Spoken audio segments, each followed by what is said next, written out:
I'm David Shreve, former professor of history at Louisiana State University and University of Virginia.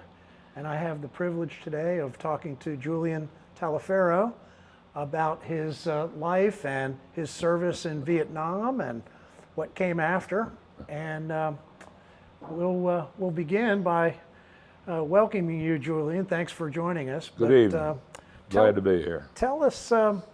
Begin by telling us a little bit about your, where you were raised, your childhood, and just a quick survey of the years before you inducted in the service. I grew up in Harrisonburg, Virginia, and I graduated from high school there, and for a short time I went to JMU, and I didn't particularly like that at all.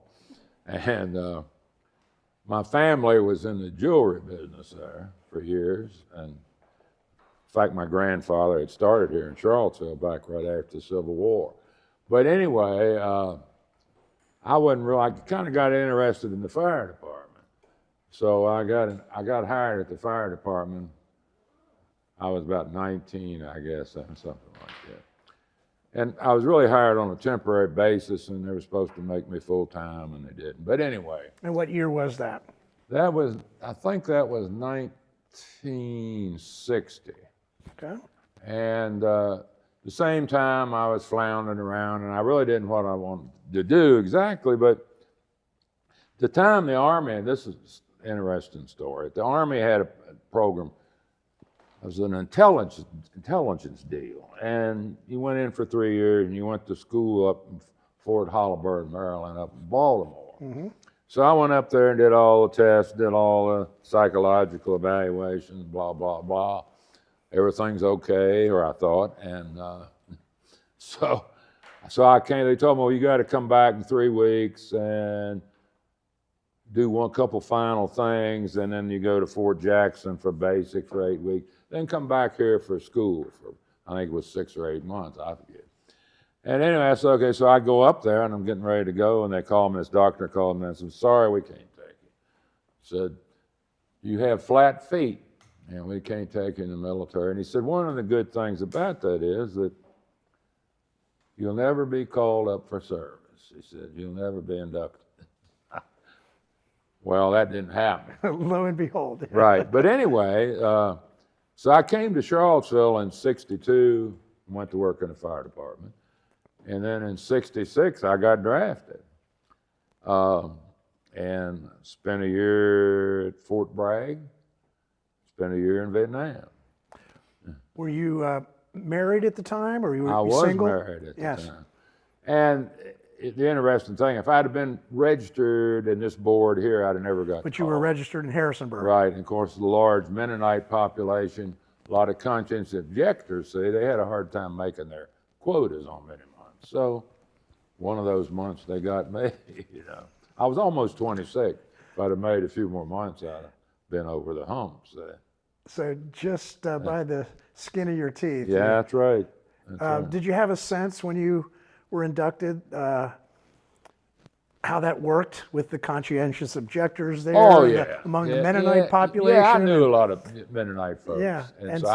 So you weren't surprised when you were drafted? No, I knew a lot of them did alternative service, in hospitals, et cetera, and, right. So. Well, my understanding is that the average age of service members who were in Vietnam was 22. So. That's probably right. You were a few years above the average. I was. And of course, the officer corps kind of skews that average a little bit too. Oh, yeah. So among the inductees, you were probably among the oldest at the time. Right. Yeah. Yeah. And it was only because you were registered in Harrisonburg. You were living in Charlottesville. Right. Is that right? Right. Yeah. Right. Yeah. Once you register, or it was my understanding, you stay in that same board. Right. Forever. Wherever, if you go to California. Did your family know the draft board representatives there? Oh, yeah. In the county and in the city? Right. Yeah. Well, the interesting thing, the lady that was a clerk of the local board was a lady by the name of Mary Liscombe O'Donnell. She was an Irish lady, and I always remember the morning I left, she told me, said, as old as you are, you know, they were not going to send you to Vietnam. So then that stuck with me the whole time. So when you come home, you turn in your paperwork at the local board. So I drove to Harrisonburg, went up to their office one day. And I said, Ms. O'Donnell, guess what? They sent me to Vietnam. And she kind of looked at me like I was crazy, because I'm sure she'd forgotten all about that. You know. So this was 1966. That would have been Do you 68. recall?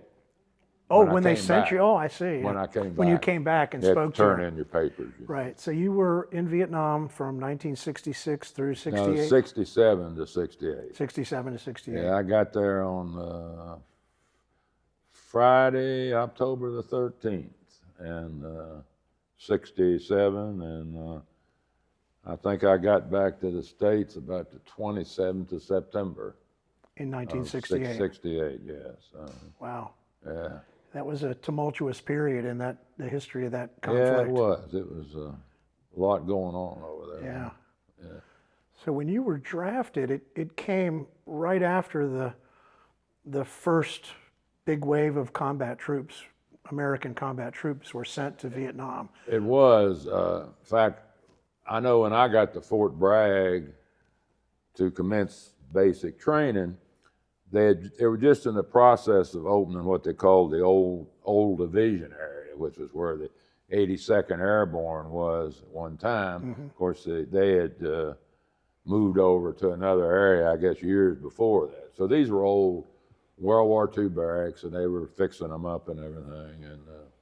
And we probably were the first group that was in there, but they were massive numbers of recruits coming in every week. You know, it was a lot of people coming in there. Yeah. Some cases, really probably more than they could really handle effectively. You know. So you were a little bit older than the average inductee at the time, but did you have friends either in Charlottesville or old friends in Harrisonburg who also went to Vietnam at the same time? No. No. No. So nobody you knew? Yeah. No one I really knew. No, right. I didn't. I really didn't know anybody. In fact, the people that went with me to be inducted all got turned down except me. Despite the prediction of... That's right. That was kind of funny, but anyway. Yeah. That's how things happen. Well, that's the way it goes sometimes. Yeah. Well, tell us about when you've given us a little summary background of your basic Right. training, and then Right. when you went to Vietnam. When you arrived in Vietnam, where did they send you, and what kind of duties did you have? Well, interestingly enough, when I got to when I was at Fort Bragg, I never went to any school or anything. Slipped through the cracks, I guess. I don't know. Well, I was supposed to go to Fort Polk, Louisiana for advanced infantry training. They lost my orders. And so I ended up just working there at Fort Bragg. At that time, they had a program, it's called Project 100,000. I remember that. Yes. That McNamara put together, Yes. which turned out to be a total disaster. And most of the people that came in under that program were either mentally challenged or physically unfit. Not all of them, but a good bit of them were. Do you remember the pejorative for that program? No. No. Okay. I won't mention it here. I just thought you might But it was, and the thing about it, I remember when I was over there, I know that, all the company commanders, they had a special prefix on their serial number, was 5-6, US 5-6. So any 5-6 was a Project 100,000 individual. Mm-hmm. So a lot of people didn't want them, when they saw that. And I'm sure some of them probably turned out all right, but a lot of them never even got through the system. Secretary McNamara told me once when I had the opportunity to meet him, Right. that he met many years later one of the inductees Right. through the Project 100,000. Did he make it through? Yeah, and this guy served with great distinction I'm sure in the some did. war, Right. and went on to a brilliant career, after his service. Right. And McNamara didn't realize that he'd come through Project 100,000 until the gentleman introduced him Right. as One of your morons, sir. How about that? Well, you know, I don't know, it was interesting, but it probably caused more problems than it solved, to tell you the truth. Well, who knows? Was it your sense when you learned about that program that what the secretary had intended was to give people a leg up rather Right. than to Yeah, I send knew them? that was the idea He was behind accused of sending him as cannon fodder, yeah. of course. Right. But Yeah, I did.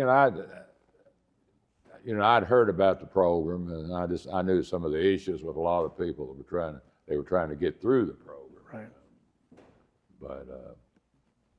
But a lot of people didn't know about it. I mean, over the years, I've talked to a lot of people that had no inkling of Project 100,000. Yeah, relatively unknown. Yeah, really. So where were you posted when you went to Vietnam? When I got to Vietnam, I ended up at the 3rd Ordinance Battalion, which was right on the edge of Long Binh. Interestingly enough, when I got there, you know what they do, you go to the 90th Replacement Battalion, and Which is at Long Binh also. right, it is at Long Binh. Yeah. And they would split you up and have a roll call every day, and they'd ship people out and flying them here and there. And I hadn't heard a thing. I think about the second day, they called my name out and said, "You need to go up to the main administration building." I said, "Okay." I didn't know. So I go up there, and there was a first sergeant up there, little short, fat guy, you know. And he was a pleasant guy, and he said, "You're Taliaferro you're from Virginia, right?" I said, "That's correct." And he said, "Well, you're going to be with me." And I said, "Okay." And so we got in a Jeep. Actually, 3rd Ord probably was a mile or two of that anyway. It wasn't very far. Right. But anyway, we were driving up the road, and he said, "You know why I picked you?" I said, "I have no idea why you picked me." He said, "Well, first, I'm from Covington, Virginia, and I like people from Virginia. And the second reason is that you're a draftee." And he said, "Draftees, they never give me any trouble," he said. "They just want to get it over with and get out." And he said, "No drama." He said, "I hate drama." I said, "Well, I'm your man." But he was a very nice guy. Yeah. He just died a few years ago.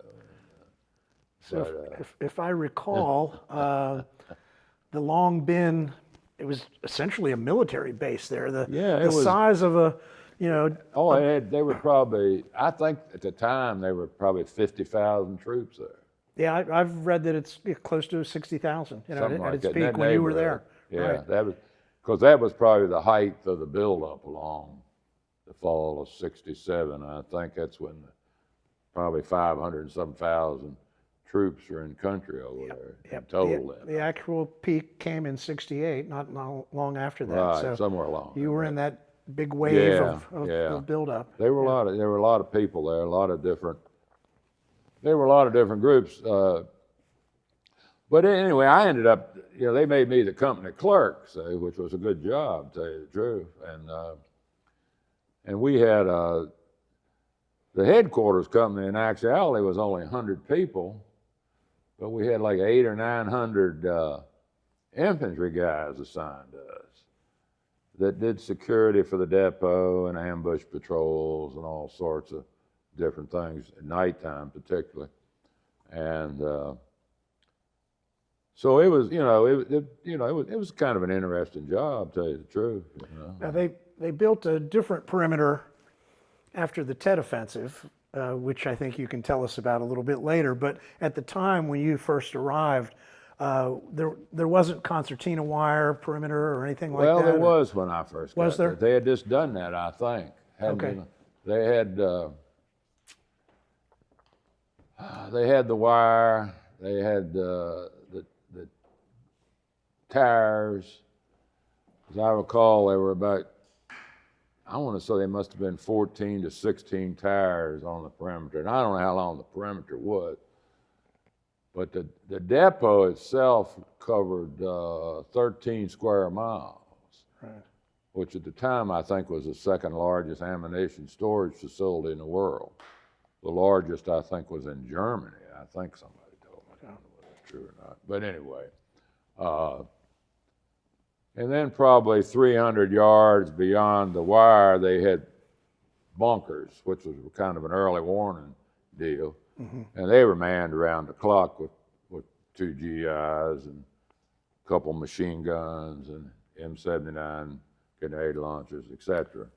And but they had the wire then, yeah. So this is about 15 miles, would you say, northeast of Saigon? 17. 17 exactly. Okay, I don't there know you go. Good. And even closer, I think, to the Bien Hoa airfield. Is that right?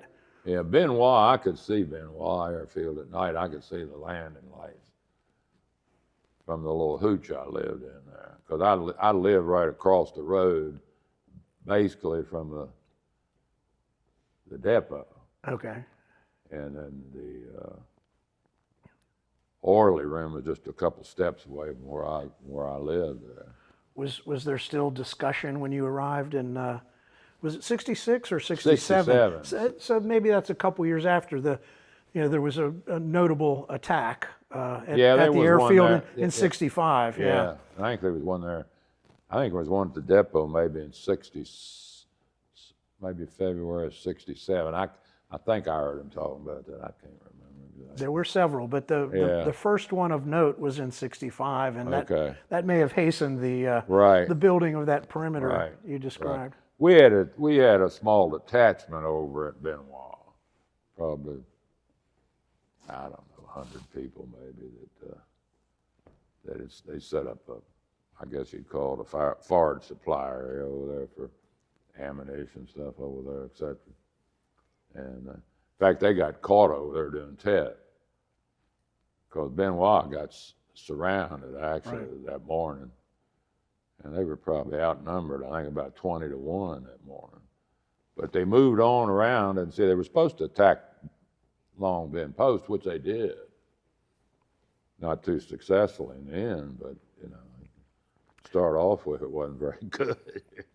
This is January 31st. Yeah, right. Yeah. You were there that day at your desk. Yeah, I was. Well, of course, I was asleep. I had a little room. It wasn't a very big room, but it was my room. And I slept in there and had one of the old field phones in there. And about, I don't know, it was probably 2 or 3 o'clock in the morning.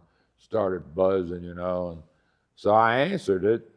And I heard it was a lot of explosions, but there were a lot of fire all night long, a lot of outgoing artillery fire all night long.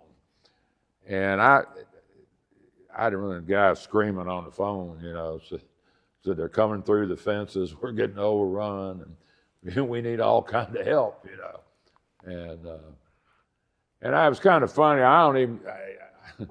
I can't even remember how I got from there out in the depot. Isn't that something? I don't know why. I just can't remember. I racked my brain. I know I didn't walk because I think it was too far to walk. But I don't remember how I got there. Somebody put you in a Jeep and somebody must have picked me up. I just can't remember. That's funny. But I can't remember. Yeah. Do you recall from the moment you got that transmission on the radio to the time when you knew the attack was really happening, that things were changing quite a bit? Yeah, we were supposed to go to they had a command post in the depot. You go to the command post, and of course, our battalion commander, he was on, I think he was on the phone. I don't know if he was on a phone or radio or what, but there's a lot of stuff going on, and radio's going, and I think he was talking to Saigon and telling Saigon we needed help out there, and turned around and he said, well, they told us we're on our own. Everybody needs help or something like that. Because there were simultaneous attacks. Everywhere. Yeah, Saigon was all under over South attack. Vietnam. Everywhere. Yeah. And so I guess that's when we kind of figured out things were not good. And of course, by that time, the same time, they were already in the depots and setting satchel charges. They were dropping satchel charges on the storage pads and with timers on them. And which they had a pretty simple timing device of, they would take grenade, put a detonator in there and take a Timex watch, put a little screw in there and have that thing set when it's timer, when it come around and hit the screw, it would detonate the thing, fire the blaster cap.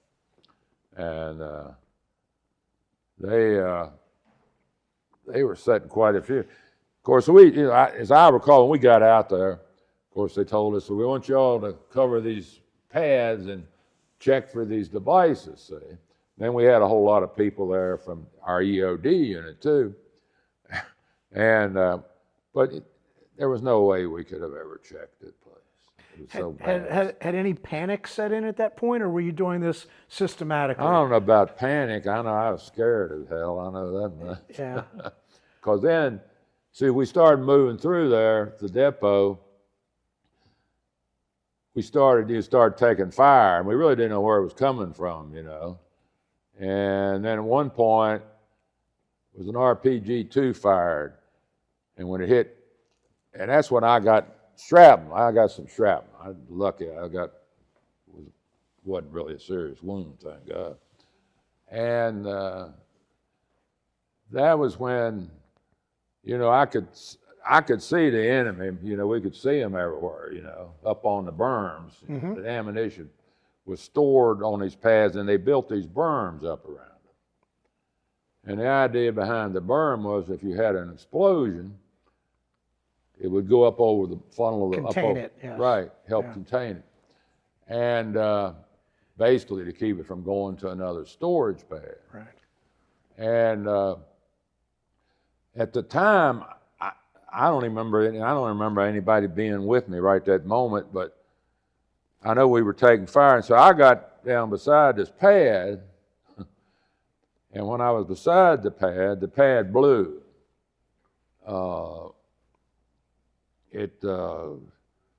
And I don't remember much about it, to tell you the truth. So the shrapnel wound came from that came right American prior. Ordinance that had exploded? No, the shrapnel I think came from an RPG-2 that they fired. I see. Right prior to that. And I don't know whether a satchel charge was on there or whether they fired another RPG-2 into that and detonated it. I don't know.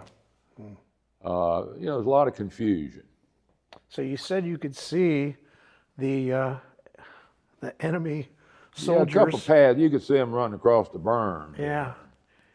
And, but when that blew, like I say, I don't remember much about it other than it was a blinding flash of light, a lot of heat, and when I ended up, I was up under a truck, and I guess the force of the blast had pushed me, I don't know how far, fairly good ways up under this truck, and then of course, there were a lot of debris coming down.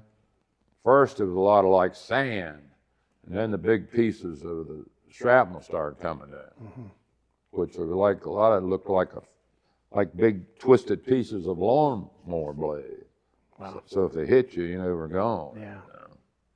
But luckily, I was under cover.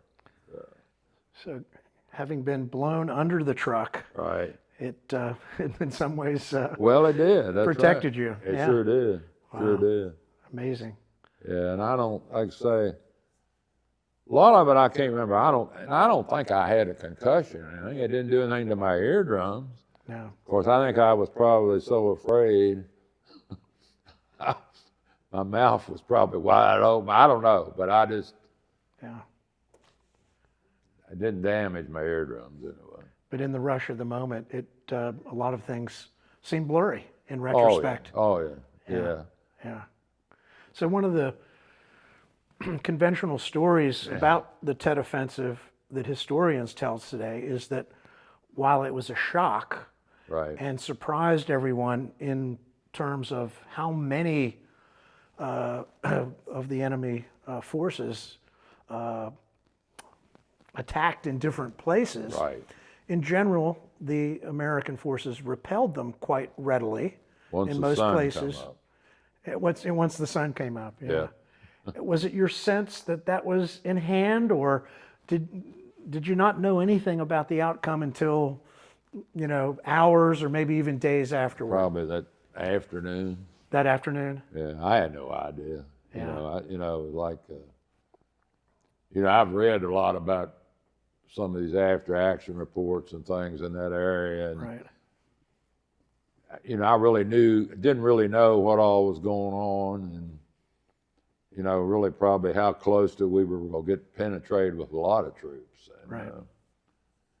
You know, and for some reason they made a real tactical mistake, I would call it, because they held about, I was told, I don't know exactly, but I was told that they held 500 NVA troops in reserve out beyond the depot. And there was a gulch out there that was named Big John's Gulch. I don't know how I got the name. But they were in that gulch. And I don't know why they never sent a second wave. If they'd sent a second wave, we'd have been in big trouble, I suspect. And of course, when the sun come up, they were spotted, and they Knew they were vulnerable at that point. well, yeah. they napalmed them immediately, you know, and I guess they were all killed. Yeah.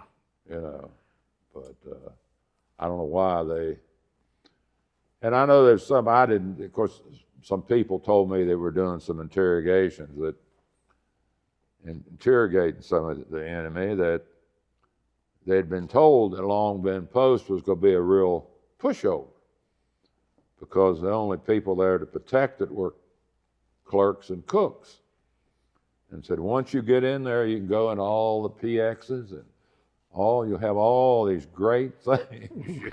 Get a 6-pack of beer. Yeah, right. But that didn't turn out that way, luckily. Interesting. Well, yeah, we know a lot about tactical blunders on both sides of that war. Oh, don't we? they sure were. Yeah. Yeah, the intelligence. You know, anytime we got intelligence that we were going to get hit, we didn't get hit. Is that right? I never knew that we got intelligence. We got hit. It's funny.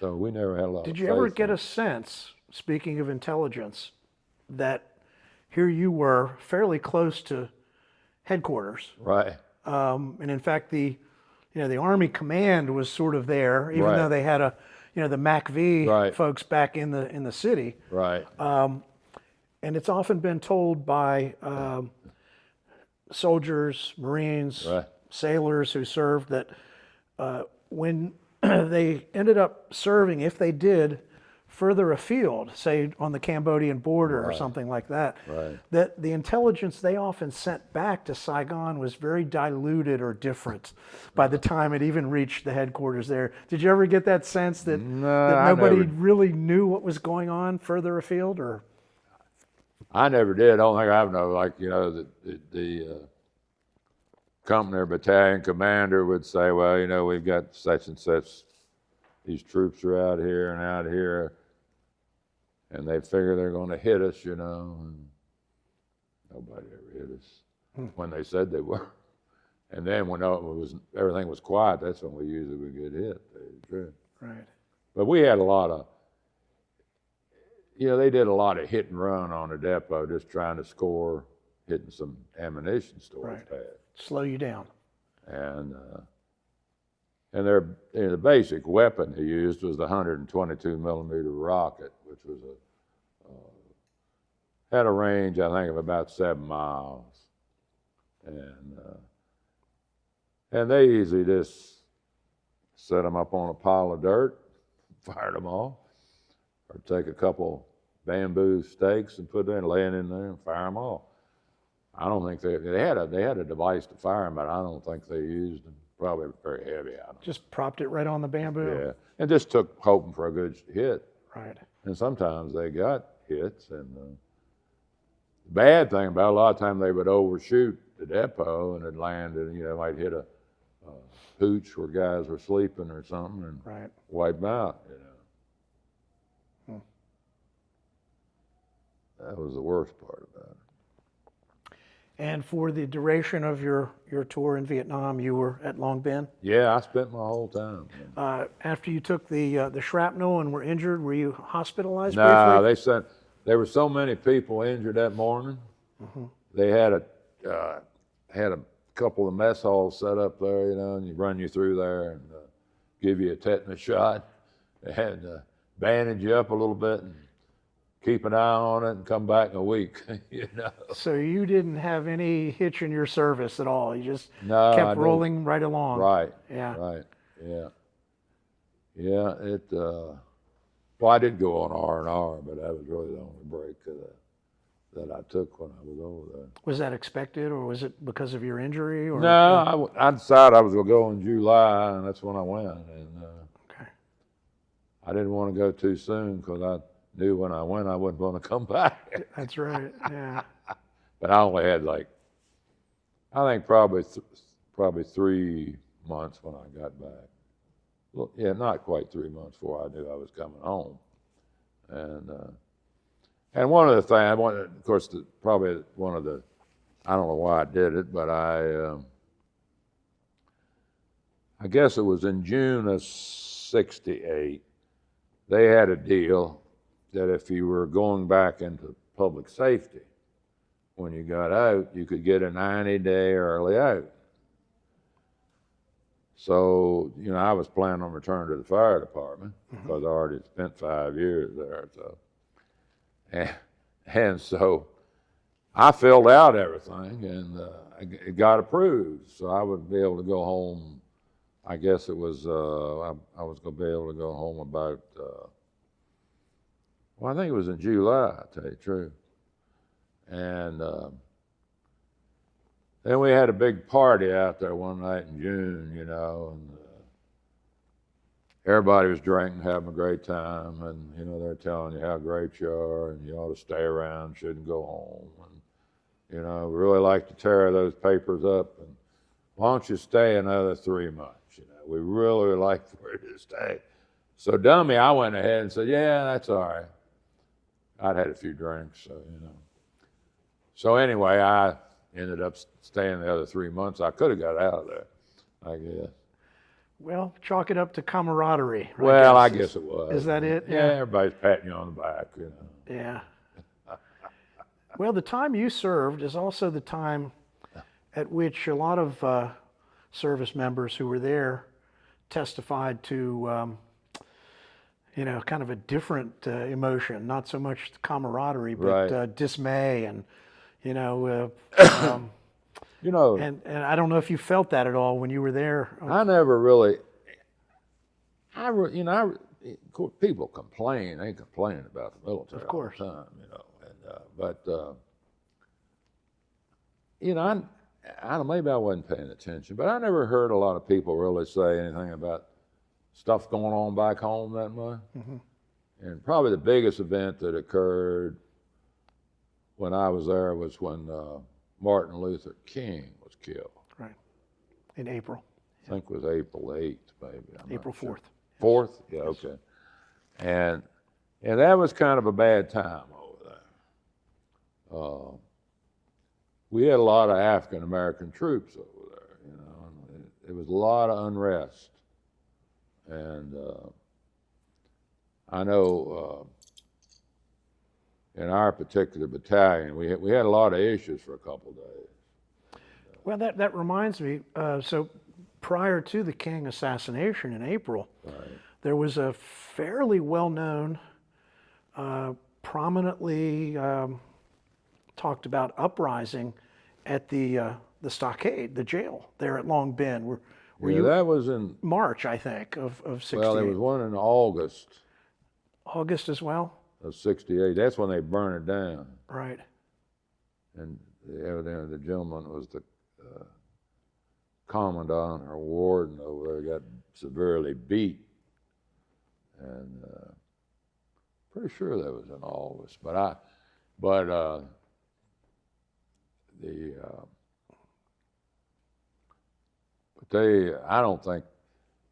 don't think many people escaped. There wasn't anywhere to go if you got loose, you know. Did you know about those operations, or was that? I mean, this is a Yeah. big base, so there's all kinds of Right, things yeah, I going knew on about there. it because we'd gotten a call that they were having issues. To be on over there. alert.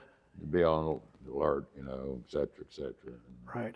Because I think they called over and they were talking about taking some of the infantry guys there and sending them over there for security. I don't think they ever did, but I know they were calling around to different outfits, you know. Because what they did, they set up a perimeter over there with machine guns and MPs surrounded the thing, you know. Oh. And because I think I rode over there the next day, you know, just to see what it looked like, you know. Of course, they burned everything, and of course they still had all the prisoners were all corralled in, I guess you'd say, in the area. And of course, some of them lived outside anyway in tents. Mm-hmm. And to be clear, these are U.S. Oh, they were GIs. U.S. Yes, Absolutely. yeah. We wouldn't. Yeah. And my understanding was that you mentioned the kind of racial unrest Right. at the time, that there was a disproportionate number of African Americans in the. They were. In the They Bragg, were yeah. probably.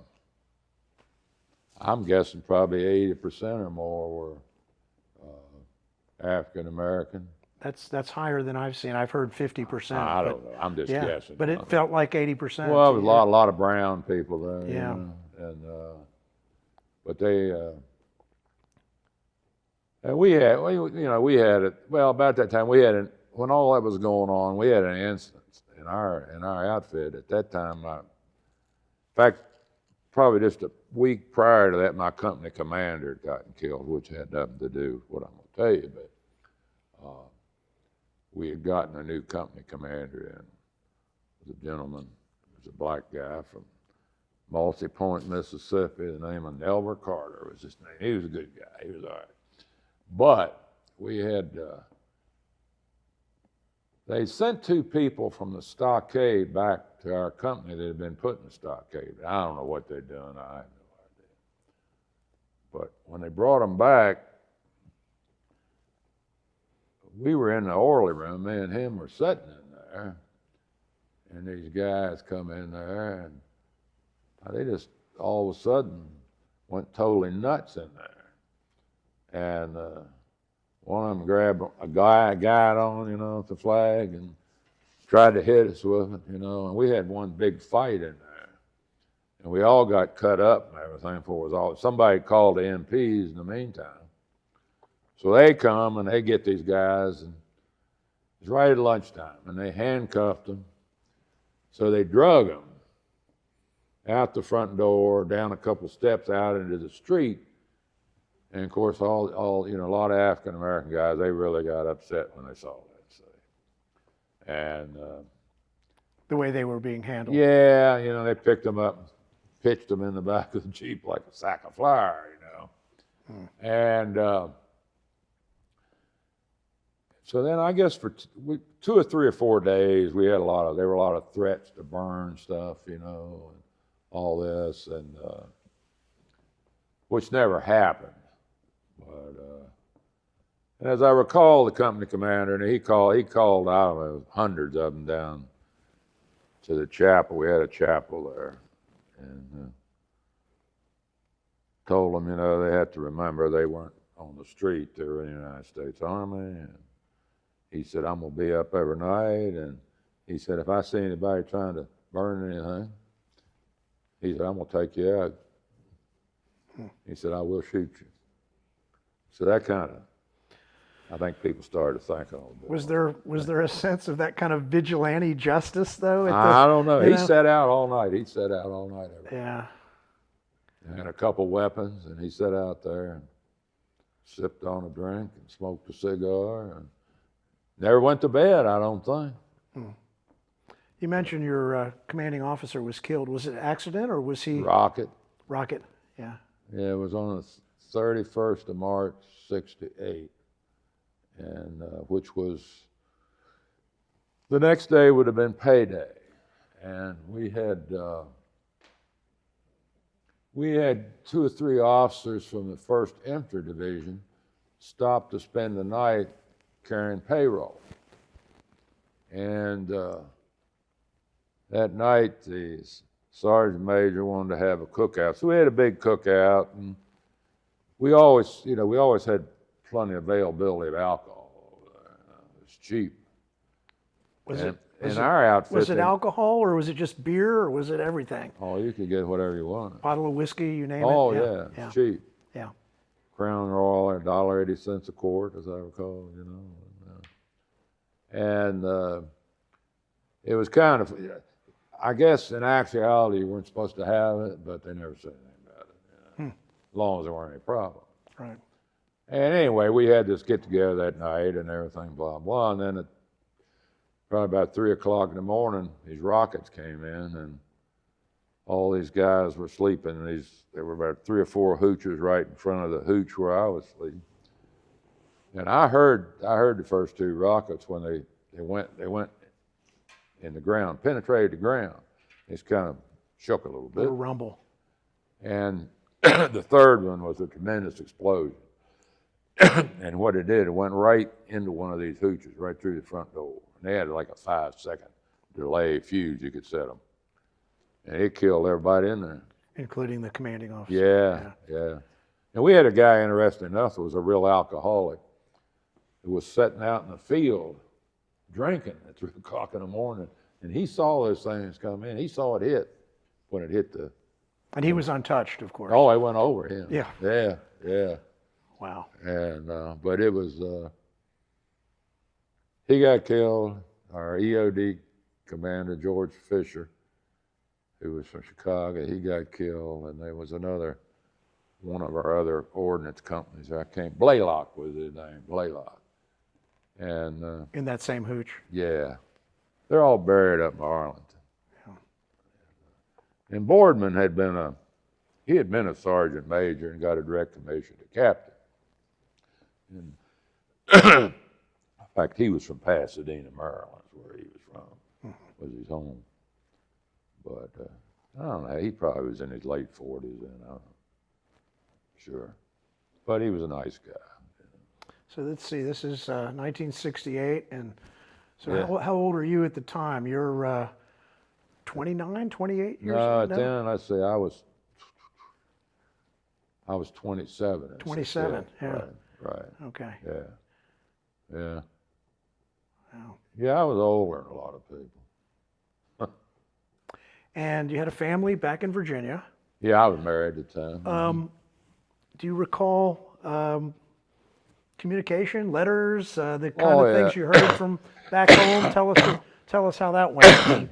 I got letters probably every day. Every day? Yeah. Close to that. Yeah. Had a lot of people wrote me. My wife, people I'd worked with would write me, and different individuals. Were they mostly routine salutations? Yeah, how wishing you you doing? well and How that you sort of a doing? thing. You know. Nothing about like. And my mother, she wrote me every day. But nothing Every about other news from the home front about No, they never said anything about that. And did they ever query you about what? No, not really. That's Not really. interesting. Yeah. The neat thing, I remember my mom sent me a country ham for Christmas. A salted ham, so that Yeah, it was great, Yeah. and we eat that country ham and drank a lot of bourbon and got sicker, and pretty sick. but and then somebody, a guy that I'd worked with, he sent me a Christmas tree at the same time, and so it was kind of neat, Well, there was a mail office there, so I guess Oh yeah. you could get the letters. Yeah, they over. did pretty good getting mail. Even out in the field, they tried to get mail out to everybody. Big morale booster, So you have a pretty good recall of the people with whom you served, and at least Some of 'em. At least some of them.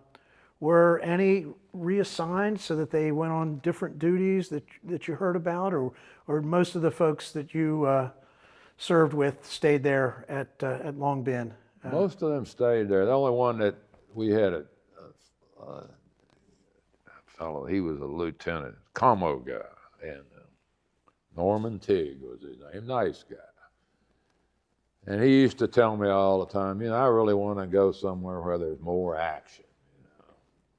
Okay, So he did transfer out, and then sometime that spring, one day I just happened to, we used to get the Stars and Stripes every day, and on the back page they'd list all the casualties, and I saw his name on there. He got killed in action. Yeah, and I don't know where, but I just happened to see it, and I always thought, Yeah, what a You tragedy. got more action, probably more than you wanted, you know. Yeah, I don't know what happened to him, but anyway. It was sad, you know.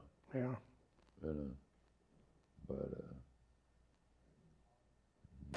So you decided to reject your early withdrawal. yeah, I did. And were the last 90 days particularly interesting for you? No, or- you know, it really had gotten a lot quieter then, Yeah. to tell you the truth. I think there was a time, I guess it was in the spring when General Westmoreland left and General Abrams came in. Right, Creighton Abrams came Great in. name. And I know he came over to where we were and he decided he was going to do something about the rockets. And they brought some type of tracking device, and I think it was either one or two tractor trailers that had all the stuff and the dish and everything. And what it enabled them to do when a rocket was fired, it would track it right away, and with some way or another, it would give them a grid, and then they'd, just Blow it up. hit the grid with everything they had with artillery fire. Yeah. And that did drastically reduce the amount of rockets we got. From then on, we didn't get as many as we were getting. In fact, I don't think we got many at all the last 2 or 3 months. Abrams, it's been said, was the one who initiated what would later be called in the Nixon administration the Vietnamization of the war. Okay. In other words, give more responsibility to the ARVN and the South Vietnamese. Yeah, Did you see that happening or sense it? I or really didn't. Yeah, I would. Probably difficult to tell. Yeah, I couldn't. Most of the Vietnamese. The funny thing they used to say, they'd say, GI number 1, VC number 10. And you'd say, well, why? GI have much money, VC no money. That's what they used to always. Interesting. That was a regular Yeah, refrain. when you talk to some of them. Yeah. And the other thing was like, you could show them a picture of President Johnson. They didn't know who that was. And I'm trying to think who was the premier of Vietnam at the time. Well, it changed hands. Yeah, but I know. when you were there, but anyway, Premier Chu, when you were there. whenever yeah. you show the picture, they didn't know who that was. The only person, the Pope, they knew who the Pope was. Is that right? Yeah. And I always got the sense most of them just wanted to be left alone. And a lot of them, but a lot of them that I had contact with, couldn't write, or read. Did they speak French and Vietnamese? I don't know. Well, the thing amazed me, some of them learned English, could speak English better than I could. Quite readily. Yeah. Yeah. Of course, they'd probably been there a long time too, but been around GIs, I guess, Because we had a lot of civilians that, worked for us. Right. Did housekeeping and KP duties and all that stuff, and so they were, and run the barber shops, and all that stuff. But it was kind of, it was really I guess it was really a different war. Not that I had any experience of other wars, but a lot of the NCOs used to talk about it, and they say it was just different, And they said, like in World War II in Korea, some of them had been in both of those, and they said, nobody ever went out in the field with transistor radios playing and all this stuff. I guess it was just different. They were really like, Well, one historian described what was happening at the time, and I think you've corroborated this a little bit with some of your stories, as American GIs used as lures to draw fire, so that then the gunships and the B-52s could do their work. Did they have a sense that was happening, or could you tell? No, I couldn't tell that. Yeah. I knew people who tried to get hit to get a Purple Heart. Right. Well, I never did figure that one out, but anyway. No, because that's hard to control, isn't it? That's right, it sure is. Yeah. Wow. But, So your wounds healed oh yeah, quickly? Oh yeah. Yeah. And small pieces of shrapnel instead of those large Right. That's propeller right. Yeah, size. I was very lucky. I was lucky. Yeah, oh, that's amazing. Yeah. So I'm guessing, I was going to ask you if you were Yeah. aware of changes in the field and strategy or anything like that, but it didn't come back. Even reading the Stars and Stripes, you didn't see anything like that when Abrams came in to replace Westmoreland, or after Johnson withdrawed his nomination on March 31st, the day in which your commanding officer was killed. Yeah. No. No, not really. We really weren't privy to a lot of that. I don't think that I recall.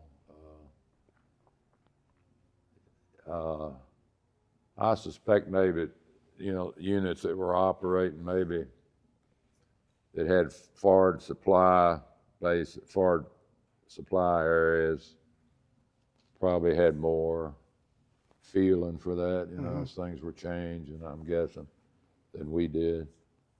Because I never saw, we stayed everything was pretty static, really, Right. in terms of what was going on. Throughout that entire year That time you were I there. was there, I was. Yeah.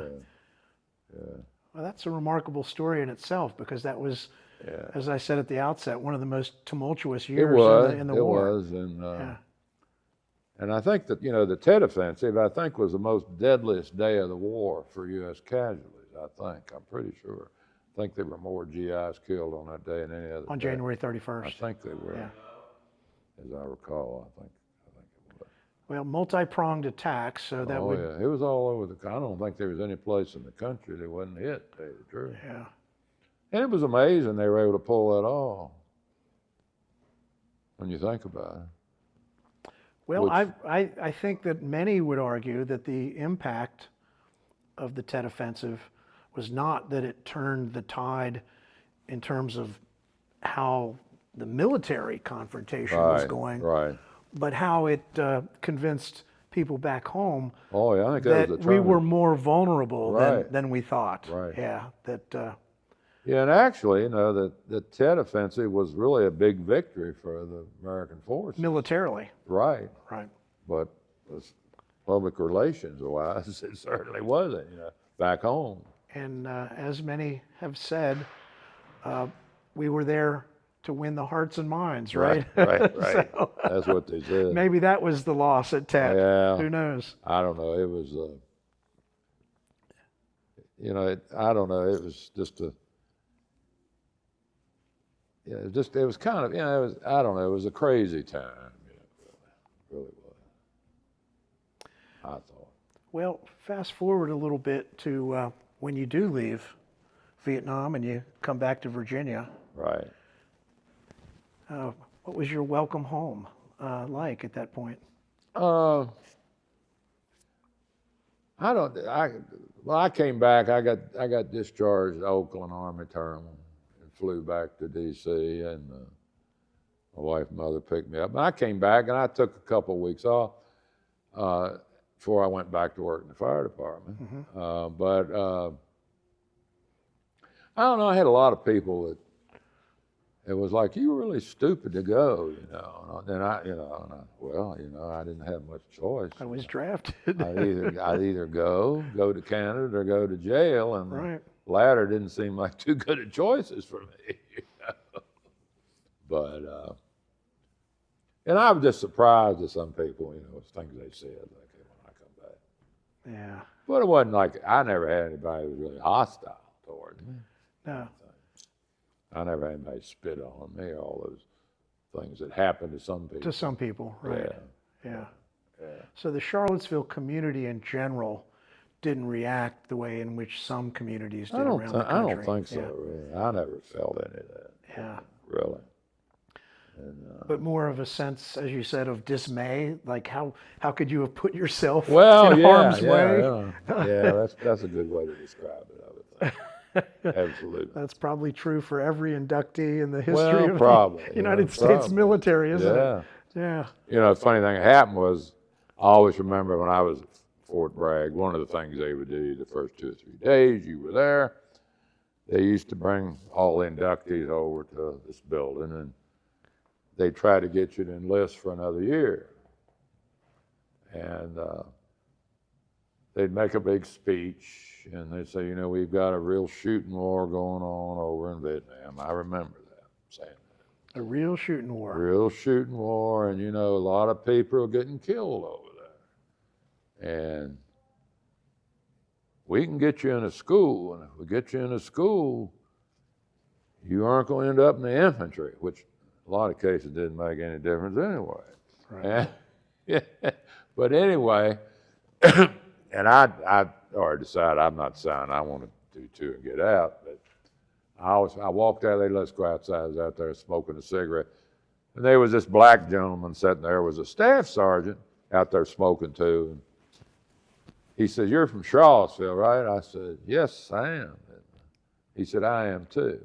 And he said, "I'm going to give you a little tip." He said, "I'm getting out in 6 months." And he said, "Don't believe anything you're telling you in there," because he said your chances are just as good wherever you go. And then the funny thing about this was I was probably back 6 months, okay? Mm-hmm. We had a fire one day in his trailer. That man was in there and died in there. Isn't that something? Wow. I don't remember his name to this day, but I was really kind of shocked. Served in the brutal conflict, and then he died in a fire back home. He wasn't burned up, but the smoke got him. Got him. Yeah, that's tragic. But do you credit the gentleman from Covington with helping you find your way? Oh yeah, he was a great guy. Yeah, he was all right. He was. Funny thing about it, he hadn't been there long when I got there, but he only left maybe a month before I did. But he had 21 years in, and I remember him telling me not long before we were sitting there having a drink one evening, and he said, when I get back, he said, I'm going to Fort McNair in D.C., and he said, I'm putting my paperwork in to retire. Because he said, if I don't, he said, I'll be right back here in 12 months. Yeah. And he said, I do not want to come back. I said, well, I understand that. And he ended up, it was funny, he was really an excellent mechanic. And he used to get calls all the time from these motor pools wanting him to come and look at stuff. Right. But anyway, he ended up teaching mechanics, vocational education in Fairfax County for a number of years. So he didn't go back home to Covington? No, he lived up in Falls Church. Falls Church. I went to see him a couple times. Yeah. And, interesting. Was he? Did he serve in Korea? No, I don't think so. No. He was a nice guy. And, I think his family and all was in the railroad up there. They were. I see. Yeah. Associated with probably train engineers and brakemen or whatever. I don't know. Yeah, I asked about the Korean connection because one of the things I've noticed is that a lot of service members, infantry officers who served in both, remember the futility of the air war in Korea, and they were scratching their heads when it came to Vietnam, and that we were employing the same tactics over and over again.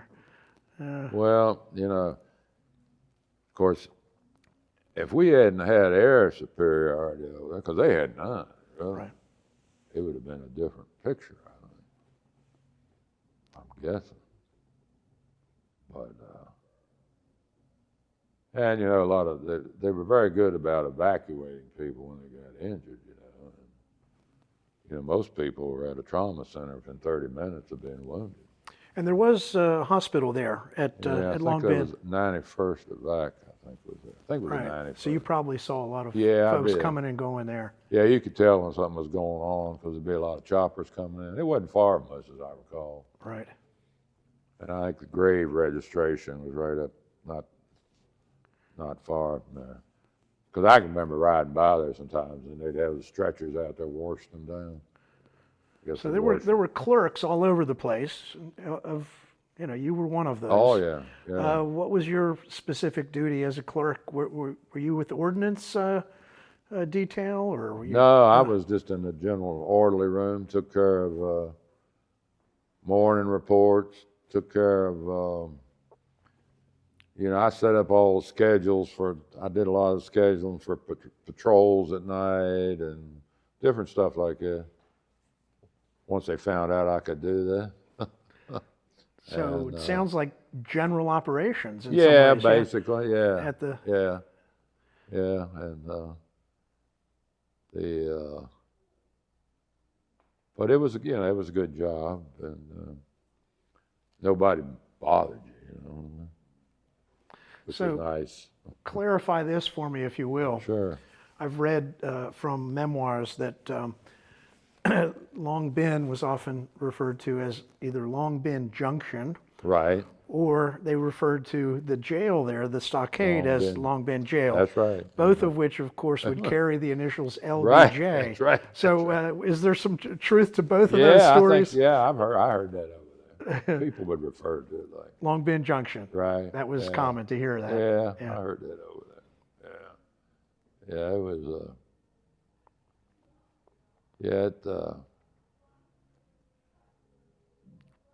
I had forgotten when John, you said 31st of March was here? Yeah, when he made the announcement that he Okay. wasn't going to run again, I'd forgotten and that he when was going to was. focus on negotiating peace the rest of the year. Right, Yeah. right. And it sounds like, because of the way in which you received, you know, letters from home and Right. communications from the field, that you were probably unaware of the peace initiative that was underway in the latter part of that year. Yeah, I don't know what I remember. Were You there know, we rumors used- floating around that the Russians are going to come to the table and push the No, North I don't think- Vietnamese? Yeah, one of the interesting things happened while we were there was when the Pueblo was captured in Right. January of '68 Right. by the North Koreans, and which was probably 2 or 3 weeks before the Tet Offensive. But we had received word that they wanted one of our ordnance units, they were shipped to Korea. And so we had to hustle around there for 2 or 3 days figuring who was going. Of course, what they were trying to do was send people that only had a short period of time left. Yeah. If you had a lot of time, they weren't going to send you. But they finally shipped that unit out. Then it got replaced by, we got a reserve unit, as I recall, was from Denver. And they were a lot of unhappy campers. Because they got that detail. Oh, yeah. Interesting. And that was a drawn-out affair. The Pueblo incident, as they Right. called it, lasted the Yeah. duration of that year. And I almost. guess they sent them there in anticipation there might be some Swap. military action Yeah, taking or- place or something. But I know those fellows from Denver weren't happy. Well, you know, they were in the reserve unit. And, of course, at that time, there weren't many reserve units ever activated during the No, Vietnam War. it was pretty rare. generally resisted. You know, there was talk as early as Right, '65, right. and it was generally rejected by both McNamara and Right. President Johnson. But I guess they didn't have any choice to backfill that unit that they pulled out of there. So. All right. But and as far as I know, they spent a year there, I guess. I don't remember any of them ever leaving. You know. But there was absolutely no sense in your small cadre of soldiers that stuff is happening out there and that we might all go No, home in a few months. No, I never no. heard anything like that. I don't think. No. You know, we used to get. You know, we used to get Time and Newsweek, Right. and they usually had a lot of misinformation, as I recall, about the war in terms of. They used to have all these maps in there, and they'd have this NVA battalion here, this one here, and they were never very accurate in that, I don't think. Because we used to have people reading. Well, I think that can be said in particular about the negotiations, which were quite varied and complex at the time for yeah. peace, that the press really wasn't aware of much of that Right, at all. There right. might have been a few select journalists, but Yeah, that I know of, I can't think of any. But and of course they used to the B-25s used to bomb around us a lot at night, you know, which was it always amazed me. You never saw those planes. They were at such a high altitude. Right. And you'd be sitting there, if you had a glass, everything started vibrating when they started dropping those things, and they were probably 20 miles away. Wow. But I can only imagine being caught in that, In the hail, yeah. Yeah, or even underground. So you mentioned earlier that when there were attacks on the perimeter at Right. Tet Right. and later, Right. that they used napalm. Yeah, they did. And that was pretty much routine, that when that happened. No, the only time I always saw them, they used napalm. I think that's the only time I remember them using napalm. Was just a Tet. Yeah, we had, what was it? They call them the Jolly Green Giant. It had the Gatling guns. Oh yes, We had the flew, gunships, the AC-130s. Yeah, they flew our perimeter all night, every night.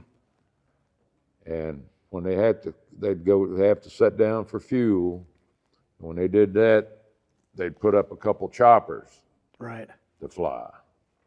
And they used to just do a lot of firing out on the perimeter. I don't know Some indiscriminate or something, yeah. Just I don't know whether they saw something or thought they saw something. just let them know we're here. Yeah, I that guess kind that's of a what thing. they did. Yeah. And, It's been said in interviews with veterans from the North Vietnamese Army Right. and among the VC that they feared those gunships most of all. oh, I'm sure they did. Yeah. Well, you know, the B-50, and I heard a couple people talk about that they'd brought these prisoners in. They got caught underground on the B-52 bombing, and said, you know, they were really like shell shocked, bleeding out of the nose, bleeding Because out of of the percussion. from Yeah. the concussion. Yeah. I can't imagine. Yeah. That'd be something else. Yeah. But Well, they called it rolling thunder. yeah, at the it time. was. And it was. probably felt like that, Yeah, didn't I'm it? sure it did. I can only imagine. Oh. Because the ground would shake a long way off, you know, from it. Yeah. But, You mentioned, just to go back Yeah. briefly, that you worked with a lot of South Vietnamese there at the base who were cutting hair or oh, yeah, they helping did. out Yeah. and whatnot. Oh, yeah. Did you ever, do you remember any interesting comments from them about those kinds of things? That just how, you know, obviously that's got to be a shock. Imagine living in a place, you know, where we are now and bombs dropping 20 miles from home, I'm you know? sure that, well, one of the fellows that was a barber there, you know, he was found on the perimeter dead during the Tet Offensive. So he was I guess a Viet Cong. And I'm sure a lot of the people that worked there Right. were. Or maybe sympathetic. Yeah, probably. Yeah. I don't know. They had a village across the road from where we were called Widows Village is what it was called. And a lot of widows of Vietnamese soldiers lived there. And they were all evidently in VA or VC or whatever they were, would get in there at night and fire out of there. So, and of course, we couldn't fire on that village. So, Right. but Were you aware of what happened at Son Mi in March of '68 at the so-called My Lai I massacre? don't think I was until later on. Yeah. Maybe not. Maybe it wasn't until I got back. I'm sure I heard about it probably. Yeah. Because I think it was publicized over there. Yeah. It's been said that the reporter whose accounts sort of led to the Right. closer investigation there noticed a weird disparity between the numbers killed, Right. which was something like 150 they reported, Right. and weapons confiscated, which was Right. like 3. Right. And that opened people's eyes. I don't know if you saw any Yeah, reporting you know, like that happen. Well, you know, on there other were, occasions. we had some GIs that were treated some of those people pretty badly sometimes. Yeah. You know. And, I mean, we had it in our group, had instances that happened. We sort of talked about this, and I wonder if you had a sense of this making any difference at all. But if the average age of the kid, you know, fighting Right. for the U.S. there was 22, Right. do you think age had a part to play in that? Did you, because you were serving with older folks too. Right. Did you see any fundamental difference, or was everybody, part of the same group and approaching it the same way? Well, yeah, I think probably.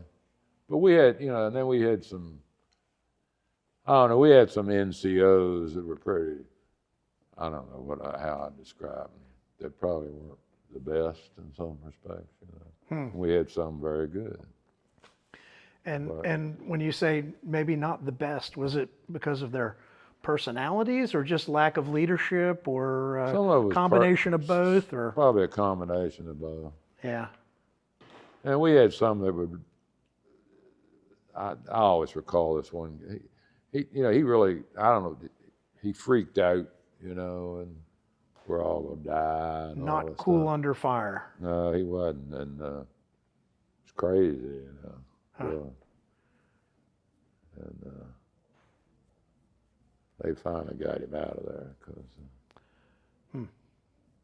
Interesting. he just kind of cracked, and I don't, and we weren't under terrible conditions like some people. And we were getting rockets a lot of night, Right. And you never knew where they were going to hit, And this was not at any particular time where there was, right after Tet, for example. It was later on in that year? Well, it was pretty quiet, as I recall, I think up through December, and then it picked up a little bit. And then after Tet, it dropped off, then it picked up again, and then I think after Abrams got whatever those devices were set up at the time, that kind of reduced the number of rockets coming in. Because I guess they figured out when they fired from point A, they were going to get wiped out shortly. Yeah. So, till they could con someone else into doing it, I guess, which they probably did. Yeah. Well, thank you so much for those recollections and those stories. And you mentioned earlier in passing that you'd read some things and some accounts here. Did you have a mind to dive into some of the histories that were written after the fact, or maybe just to a small extent? No, not really. I read a lot of stuff, but this thing I read here today because I was trying to look back and see that explosion I survived. Right. This fellow had written this up, but I was trying to remember. It was 2,400,000 pounds of 8-inch high explosive artillery projectiles. So it was a tremendous blast. It was felt in Saigon. And a lot of people thought initially it was a nuclear explosion because it kind of looked like that. Well, that's a lot of megatonnage, really. Well, yeah. Some people thought it was a shoulder-fired nuclear weapon, different things, Tactical nuke, the frogs, as they called them back then. Yeah. No one knew what that would be like, I suppose. So. No. Yeah. But that was my worst day there, I guess. Really. And you said you arrived August '67, is that right? Or Friday, October the 13th. October, so even later in the year. Yeah, so this was only a Friday mere, the 13th. Yeah, this was just a few weeks after you had arrived, when the Tet Offensive was launched. No, it was October, so it was 3 months basically. Yeah, well, that's why. To me, that's a few weeks. Well, yeah. Time went fast over there. Did it? Yeah. Yeah, you were busy, and yeah. I always remember Sergeant Major told me, he said, "Why don't you just take off for the weekend?" And I said, "Okay." And I did.